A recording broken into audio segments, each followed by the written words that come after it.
ರಾಮೇಶ್ವರಂ ಹೋಟೆಲ್ನಲ್ಲಿ bomb blast ಆಗಿದೆ. ಜವಾಬ್ದಾರಿಯುತ ಮಂತ್ರಿ ಆಗಿರ್ತಕ್ಕಂಥ ಮಾನ್ಯ ಪಾಟೀಲ್, ಶರಣಪ್ರಕಾಶ್ ಪಾಟೀಲ್ ಹೇಳ್ತಾರೆ ಅದೊಂದು ಕ್ಷುಲ್ಲಕ ವಿಷಯ ಅಂತ ಹೇಳ್ತಾರೆ. ಇವತ್ತು ನಾವು ಏನು ದೇಗುಲ ಅಂತ ಕರಿತೀವಿ, ಪ್ರಜಾಪ್ರಭುತ್ವ ದೇಗುಲ, ವಿಧಾನಸೌಧದಲ್ಲಿ ಪಾಕಿಸ್ತಾನ್ ಜಿಂದಾಬಾದ್ ಅಂತ ಹೇಳಿ ಕೆಲವರು ಘೋಷಣೆಗಳನ್ನು ಕೂಡ್ತಾರೆ. ಅದಕ್ಕೆ ಮೊದಲನೇ ದಿನದಿಂದಲೇ ಎಲ್ಲರೂ ಸರ್ಟಿಫಿಕೇಟ್ ಕೊಡ್ತಾರೆ. ಕೂಗೇ ಇಲ್ಲ, ಆ ರೀತಿ ಯಾವುದೂ ನಡೆದೇ ಇಲ್ಲ. ಆದರೆ ನಮ್ಮ ಹೋರಾಟ ತೀವ್ರಗೊಂಡ ಮೇಲೆ FSL ರಿಪೋರ್ಟ್ ಬಂತು. FSL ರಿಪೋರ್ಟಲ್ಲಿ ಏನಿದೆ, ಇದುವರೆಗೂ ಅವರು ಹೊರಗಡೆ FSL ರಿಪೋರ್ಟ್ ಕೊಟ್ಟಿಲ್ಲ. ಆದರೆ ಪ್ರೈವೇಟ್ನವರು FSL ರಿಪೋರ್ಟ್ನ ಹೊರಗೆ ಹಾಕಿದ ಮೇಲೆ ಅನಿವಾರ್ಯವಾಗಿ ಈಗ 3 ಬಂಧಿಸತಕ್ಕಂಥ ಒಂದು ಕೆಲಸವನ್ನು ಈಗ ಪ್ರಾರಂಭ ಮಾಡಿದ್ದಾರೆ. ಆದರೆ ಮಾನಸಿಕವಾಗಿ ನೀವು ಅವರನ್ನು ಬಂಧಿಸಿ ಕ್ರಮ ಜರುಗಿಸಬೇಕು ಅಂತೇಳಿ ನಿಮಗೆ ಅನಿಸಿದ್ರೆ ಯಾವತ್ತೂ ಮಾಡ್ತಿದ್ದೀರಿ. ಈಗ FSL ರಿಪೋರ್ಟ್ ಬಂದರೂ ಕೂಡ ಅವರಿಗೆ ಶಿಕ್ಷೆ ಆಗ್ತದೆ ಅಂತಕ್ಕಂಥ ಒಂದು ಇದು ನಮಗೆ ನಂಬಿಕೆ ಇಲ್ಲ. ಯಾಕೆ ಅಂದರೆ ನಾವು ಅವರನ್ನು ತಪ್ಪಿಸಲೇಬೇಕು, ಅವರ ಮೇಲೆ ಕ್ರಮ ಜರುಗಿಸಲೇಬಾರ್ದು ಅಂತಕ್ಕಂಥ ಮಾನಸಿಕ ಸ್ಥಿತಿ ಸರ್ಕಾರಕ್ಕೆ ಬಂದುಬಿಟ್ರೆ ಯಾರೇನು ಮಾಡೋಕ್ಕಾಗತ್ತೆ? ಇಂಥ ಪರಿಸ್ಥಿತಿಯನ್ನು ನಾವು ಇವತ್ತು ಎದುರಿಸ್ತಾ ಇದ್ದೀವಿ. ಅಂದಮೇಲೆ ಟೋಟಲಿ ಲಾ ಆ್ಯಂಡ್ ಆರ್ಡರು ಈ ರಾಜ್ಯದಲ್ಲಿ ಟೋಟಲಿ ಫೇಲೂರ್ ಅಂತಕ್ಕಂಥದ್ದು ಎಲ್ಲರಿಗೂ ಗೊತ್ತಾಗ್ತದೆ. ನಾನು ಮೊದಲನೇದಾಗಿ ಪತ್ರಕರ್ತರಿಗೆ ಇವತ್ತು ನಾವು ಧನ್ಯವಾದಗಳನ್ನು ತಿಳಿಸಬೇಕು.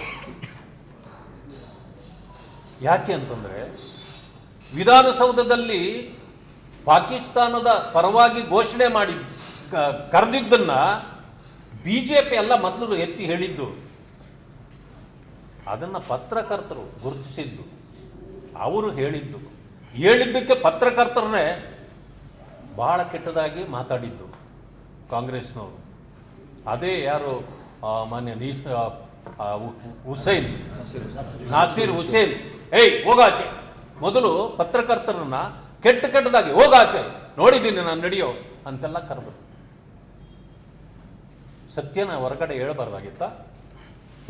ಪತ್ರಕರ್ತರು ಮಾಡಿದ್ದು ಏನು ಅನ್ಯಾಯನ? ದೇಶದ್ರೋಹದ ಕೆಲಸನ ಅವರು ಮಾಡಿದ್ದು.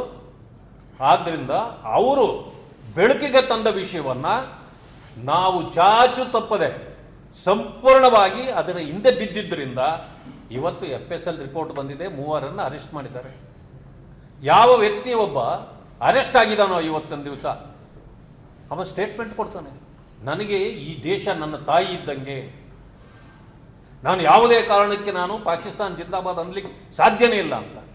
ಆದರೆ ಅವರ ಊರಿನ ಜನ ಕಂಪ್ಲೇಂಟ್ ಕೊಡ್ತಾರೆ.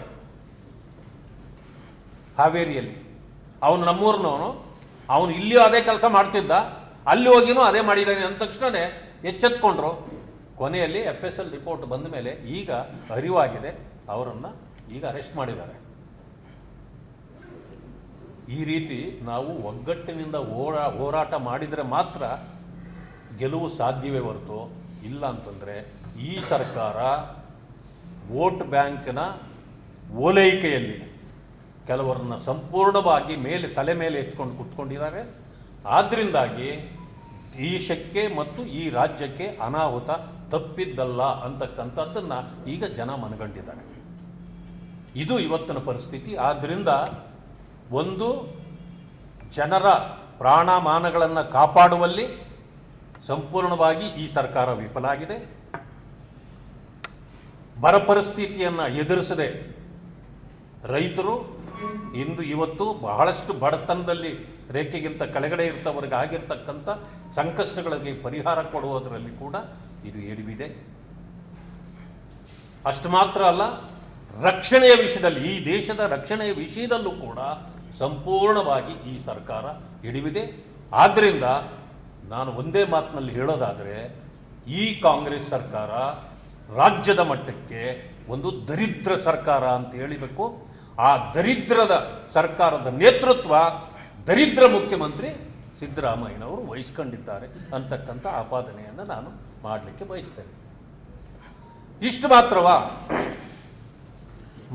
ಮಾತಿಗೆ ಕೇಂದ್ರದ ಬಗ್ಗೆ ಮಾತಾಡ್ತಕ್ಕಂಥವ್ರು ಇವತ್ತು ಇಡೀ ದೇಶ ಅಲ್ಲ ಪ್ರಪಂಚವೇ ಒಪ್ಪುತ್ತದೆ, ಮೋದಿಯವರು ಸಂಪೂರ್ಣವಾಗಿ ಈ ದೇಶದ ಸುಭದ್ರತೆಯ ಪರವಾಗಿ ಹೋರಾಟ ಮಾಡ್ತಾರೆ. ಜೊತೆಗೆ ಅಭಿವೃದ್ಧಿಯ ಗುರಿಯನ್ನ ಅವರು ಹೊಂದಿರೋ ಕಾರಣ ಇಂಥ ಒಂದು ಸಂದರ್ಭದಲ್ಲೂ ಕೂಡ ಇಡೀ ದೇಶ ಅವರನ್ನು ಪ್ರೀತಿ ಮಾಡತಕ್ಕಂಥದ್ದನ್ನು ನಾವು ಕಾಣ್ತಾ ಇದ್ದೇವೆ. ಆದರೆ ಕಾಂಗ್ರೆಸ್ನವರಿಗೆ ಇದು ಕಾಣೋದೇ ಇಲ್ಲ. ಮಾತಿಗೆ ಕೇಂದ್ರವನ್ನು ಇಕ್ಕಟ್ಟಿಗೆ ಸಿಕ್ಕಿಸುವಂಥ ಮಾತುಗಳನ್ನು, ಕೆಟ್ಟ ಪದಗಳನ್ನು ಬಳಸಿ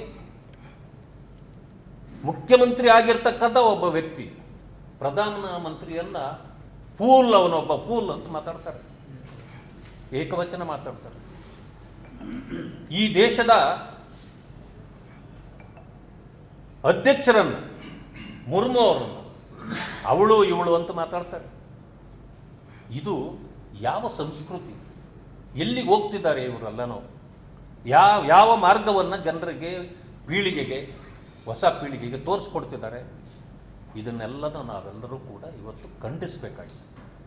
ಇಂಥ ಪರಿಸ್ಥಿತಿಯಲ್ಲಿ ಇವತ್ತು ಒಂದು ಕಡೆ ಹೇಳ್ತಾರೆ, ನಾವು ದಲಿತರ ರಕ್ಷಣೆ, ಅವರ ಉದ್ಧಾರಕ್ಕೆ ಹುಟ್ಟಿರ್ತಕ್ಕಂಥ ಪಕ್ಷ ಅಂತ.